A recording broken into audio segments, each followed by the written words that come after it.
Hello everyone, in my previous video I spoke about realistic ways to reduce waste production and I mentioned reusable cloth produce bags. These are really easy to make and you probably already have the tools and materials needed to make this yourself. So today's video is going to be a super quick and easy tutorial on how you can make your own reusable produce bags. I'm Ellie Wilder and you're watching Wilder in Motion. First up, find some fabric. The material itself really comes down to personal preference. The main thing is that it's light and flexible for ease of use. I'm using some cotton fabric left over from a previous project, but you could also repurpose old clothes. Lay one layer of fabric over the other so the right sides are facing. Pin and cut into a square or rectangle. I'm working with the material to determine the size, but you could also use an A4 page as a guide. I'm making a set of 3 different sized bags. Bear in mind that some of the fabric will be lost in the seam, so the finished bag will be smaller than what you cut. After cutting, measure 5 centimeters from the top edge and make a mark. Do not sew this area yet. Run a straight stitch 1 centimeter from the edge around the remaining 3 sides.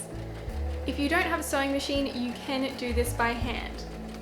If you're using fabric that is prone to fraying like me, you'll need to run a zigzag stitch or overlock these edges as well. Next, turn the bag right side out and neaten the top side pieces by folding them in line with the rest of the bag and top stitch the edge. Be sure not to sew these together. Now it's time to create the tunnel for the ribbon closure to go through.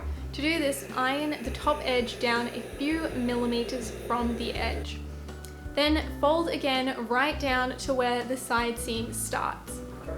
Sew a line along the bottom of the fold. Repeat for the other side of the bag. Again, be sure not to sew the 2 sides together.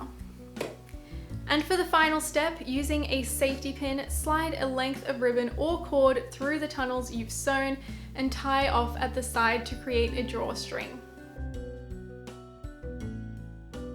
So that is it. Be sure to store them in your shopping bag so you don't forget to bring them to the supermarket with you. This is a really easy way to reduce your plastic consumption. Well, I hope you found this helpful. If you want more, I post new videos every Wednesday and Saturday, so be sure to like, subscribe, and I'll see you next time.